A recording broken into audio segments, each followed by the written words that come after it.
Bienvenue à tous. Pendant la majeure partie de l'histoire de la robotique, les compétences physiques étaient intégrées aux machines par programmation explicite plutôt que par observation.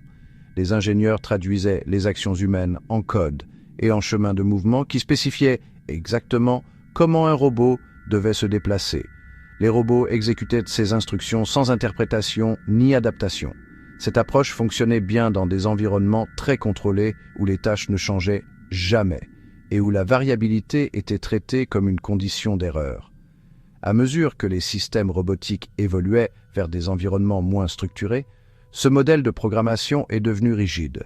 De petits écarts dans la position ou le timing des objets pouvaient entraîner l'échec complet de la tâche, car le robot manquait d'un mécanisme d'ajustement du comportement. La limitation n'était pas la puissance de calcul. La limitation était la difficulté d'exprimer une compétence physique sous forme d'instructions fixes à l'avance. Le mouvement humain contient un timing et une force qui changent d'un instant à l'autre. Ces propriétés résistent à une traduction directe en instructions statiques. Cette résistance a défini une frontière de longue date entre les capacités humaines et l'exécution machine dans des environnements réels. Une autre catégorie de systèmes d'apprentissage aborde maintenant cette limite en permettant aux robots d'acquérir des compétences par l'observation plutôt que par des instructions explicites. Dans cette approche, un robot observe un humain effectuer une tâche et traite le comportement observé comme une entrée plutôt que comme une directive. Le système ne reçoit pas de commandes, étape par étape, ni de description symbolique de tâches spécifiant chaque mouvement. Au lieu de cela, le système capture les schémas de déroulement des actions au fil du temps et la manière dont l'humain interagit avec les objets. L'apprentissage par observation traite le comportement humain comme une source d'exemples plutôt qu'une source de règles. Ce changement déplace le fardeau de la spécification des programmeurs vers le système d'apprentissage. En conséquence, les robots commencent à acquérir des comportements sans que les ingénieurs ne définissent à l'avance chaque mouvement, contrainte ou condition de réponse. L'apprentissage de compétences basées sur l'observation repose sur des mécanismes de détection et de contrôle qui traduisent l'entrée visuelle en action physique. Des caméras enregistrent la position et le mouvement des membres humains et des outils lors d'une tâche démontrée.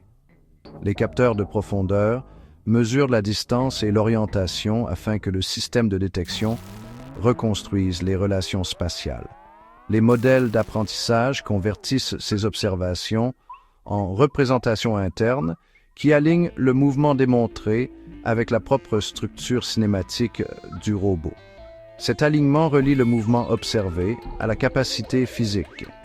Les systèmes de contrôle génèrent des commandes motrices qui animent les articulations et les actionneurs pour reproduire le comportement démontré dans les limites mécaniques. Ce processus permet à un robot de tenter une tâche sans recevoir de programme de mouvement explicite ou de définition de contraintes. Le système d'apprentissage améliore l'exécution des tâches en alignant de manière répétée le mouvement observé avec l'action exécutable. Une caractéristique essentielle de cette approche d'apprentissage est la capacité à généraliser à partir de démonstrations limitées. La programmation traditionnelle exige une spécification exhaustive pour chaque variation possible d'une tâche. L'apprentissage par observation identifie plutôt les éléments structurels qui restent cohérents à travers les démonstrations. Lorsqu'un humain exécute une tâche, le système enregistre le mouvement relatif et le moment du contact, plutôt que des positions fixes. Le mouvement relatif et le moment du contact décrivent comment les pièces se déplacent les unes par rapport aux autres et quand l'interaction physique se produit. Cette représentation permet au robot d'ajuster les trajectoires de mouvement lorsque les objets bougent ou que les conditions varient. Le robot ne répète pas un mouvement enregistré à l'identique. Le robot reconstruit la compétence en appliquant les relations apprises à la situation actuelle, tout en maintenant l'objectif initial de la tâche. Dans les systèmes pratiques, l'apprentissage par observation combine souvent l'entrée visuelle et l'interaction physique pendant l'exécution. Après avoir observé une tâche, le robot tente le mouvement tout en surveillant le retour de force et le retour de position des capteurs embarqués. Ce retour d'information montre comment l'environnement répond aux actions du robot. Les écarts entre les résultats attendus et les résultats réels entraînent l'ajustement des paramètres lors des tentatives ultérieures. Ce processus d'ajustement relie l'observation au changement des commandes motrices au fil du temps. Le résultat est une boucle de rétroaction où l'observation fournit la structure initiale de la compétence et l'interaction physique affine l'exécution. Le robot ne nécessite pas d'intervention humaine pendant ce processus de raffinement.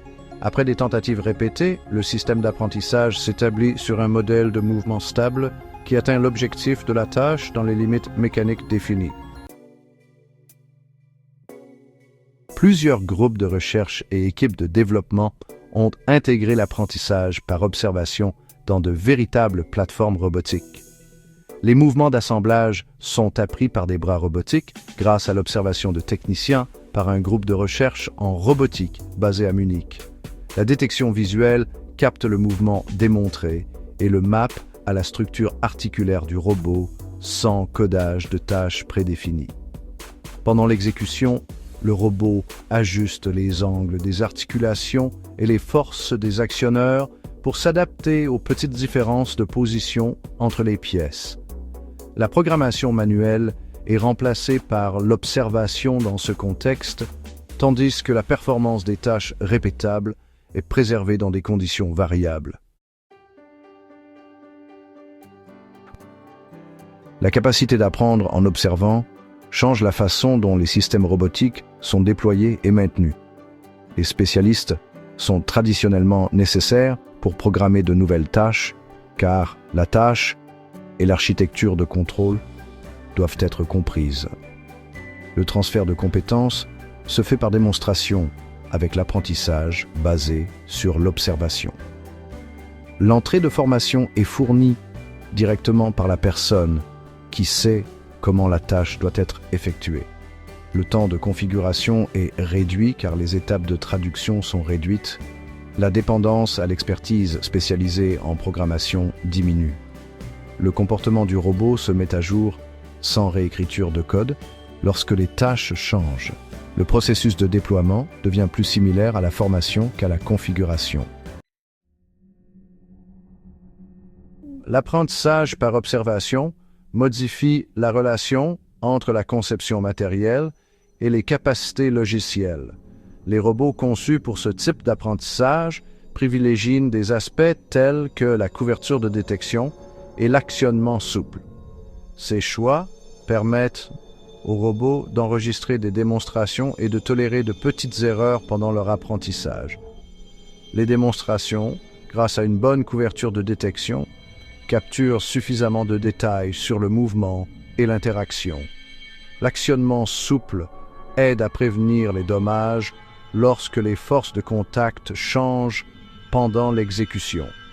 Les capteurs fournissent en permanence un retour d'informations sur ces forces d'interaction. Les systèmes de contrôle prennent ensuite les comportements appris par le robot et les traduisent en un mouvement articulaire fluide au lieu de se contenter de suivre des trajectoires rigides et préprogrammées.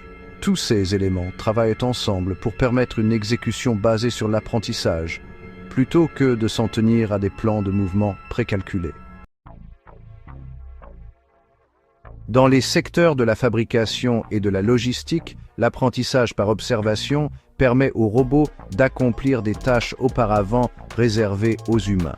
Ces tâches impliquent mal souvent des objets irréguliers ou un placement incohérent qui résistent à une spécification formelle.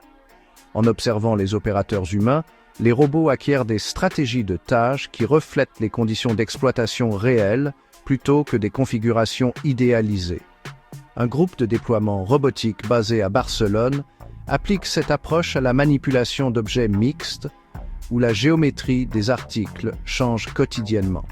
Dans ces environnements, L'observation remplace les ensembles de règles complexes par des modèles de comportement appris qui s'adaptent à la variation.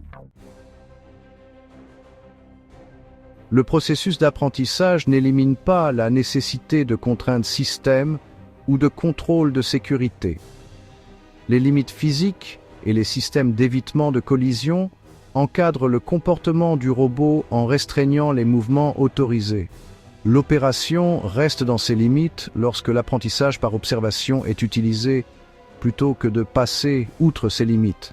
Le système sélectionne des actions qui se rapprochent du comportement observé tout en respectant les limites de force et les contraintes de mouvement définies par le cadre de contrôle.